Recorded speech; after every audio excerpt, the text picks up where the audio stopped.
सलाम नमस्ते दोस्तों, मेरा नाम फरीन अंसारी और ये खबर आप मेरे official channel Fareen Ansari official पर देख रहे हैं। बहुत बड़ी खबर, बहुत हैरान कर देने वाली खबर। जो हालत नेपाल की थी वो अब हमारे देश में भी बनती हुई नजर आ रही है। लद्दाख में स्टूडेंट्स का हमला शुरू हो गया है। जिस तरीके से नेपाल में हुआ, ठीक उसी तरीके से स्टूडेंट्स अब लद्दाख में भी कर रहे हैं। आपको बताऊं, पिछले 15 दिन से सोनम वांगचू लगातार मांग कर रहे थे, लगातार अनशन पर बैठे हुए थे। मांग तो बहुत पहले से कर रहे हैं कि लद्दाख को पूर्ण राज्य का दर्जा दिया जाए। करीब 1-1.5 साल होने को आ गया है, आंदोलन चल रहा है। लद्दाख के लोग लगातार आंदोलन चल रहे हैं कि भाई मोदी जी ने जो वादा किया था हमें पूर्ण राज्य का दर्जा देने के लिए, कम से कम वो तो पूरा करिए, अपना वादा पूरा करिए। लेकिन वो वादा अब तक पूरा नहीं हुआ। पिछले 15 दिन से अनशन पे बैठे हुए सोनम वांगचू ना कुछ खा रहे ना कुछ पी रहे, और अब आखिरकार जो उनके समर्थक हैं वो सड़कों पर उतर आए हैं। आंदोलन शुरू हो चुका है, आगजनी शुरू हो चुकी है। जो अब तक 1-1.5 साल से शांतिपूर्ण प्रदर्शन कर रहे थे, कोई हंगामा नहीं, कुछ नहीं, सिर्फ मांगे की जा रही थी, सोशल मीडिया के जरिए वीडियोस दिखाए जा रहे थे। अब उन्हें लगने लगा है कि उनकी मांग शांति से सुनी ही नहीं जा सकती, उनकी मांगों को नजरअंदाज किया जा रहा है, जिसकी वजह से अब सड़कों पर लोग उतर आए। देखिए, 4 अहम मांगे क्या थी जिनकी वजह से ये प्रदर्शन किया जा रहा है, वो भी मैं आपको बताऊंगी।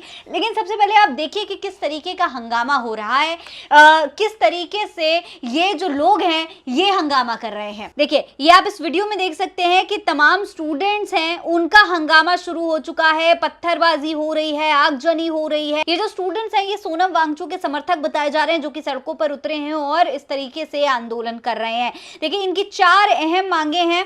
अहम मांगे क्या है वो भी आपको बता देती हूँ। 4 मांगे, पहली कि लद्दाख को पूर्ण राज्य का दर्जा दिया जाए। दूसरी, अनुसूची 6 के तहत संवैधानिक सुरक्षा दी जाए। तीसरी, कारगिल लेह लोकसभा सीट बनाई जाए। और चौथी, सरकारी जॉब में स्थानीय लोगों की भर्ती।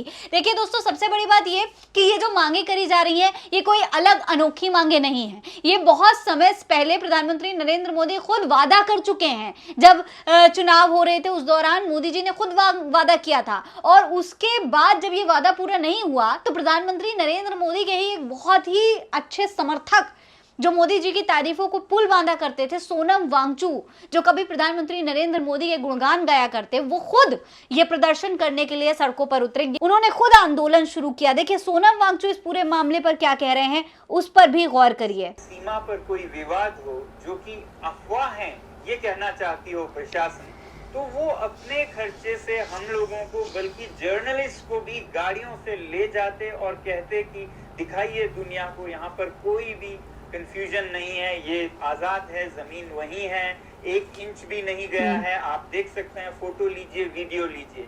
मगर यहाँ उल्टा हो रहा है। यहाँ हमें जाने पर बहुत सारे रोक लगाए जा रहे हैं और यहाँ के लाइवलीहुड को डराया जा रहा है कि आपके यहाँ टूरिज्म 2 महीने बंद कर दिए जाएंगे। तो इससे हमारा जवाब बैठे बैठे मिल जाता है। तो साफ तौर पर कह रहे हैं कि भैया हमें डराने की कोशिश की जा रही है।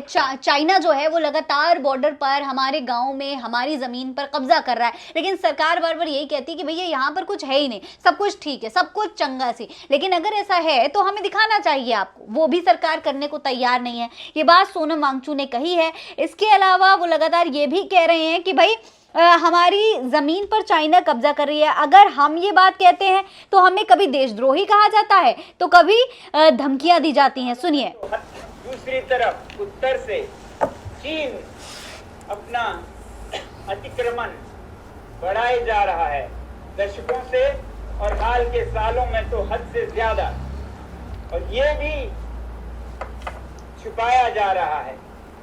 एक तरफ इतनी पीड़ा इन चरवाहे समुदायों को, और उसके बाद वो आह भी ना कर पाए।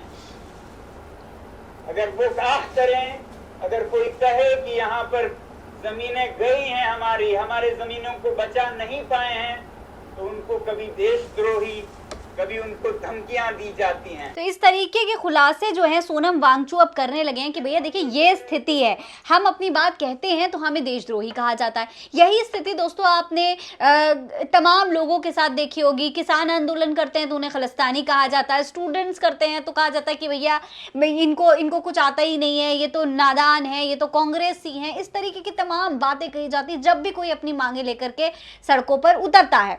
इसी के अलावा अब जब सोनम वांगचू के प्रदर्शन की शांतिपूर्ण आवाज उठाने की कोई गुंजाइश बाकी नहीं रही, उनकी मांगों को नहीं सुना गया। 15 दिन बीत गए, उसके बाद अब जनता को सड़कों पर उतरना पड़ा। इस पूरे मामले पर जनता क्या कह रही है उस पर भी गौर करिए। देखिए, अतुल लोधी लिखते हैं कि लद्दाख बीजेपी कार्यालय को आंदोलनकारियों ने आग के हवाले कर दिया। 6th शेड्यूल और पूर्ण राज्य की मांग है।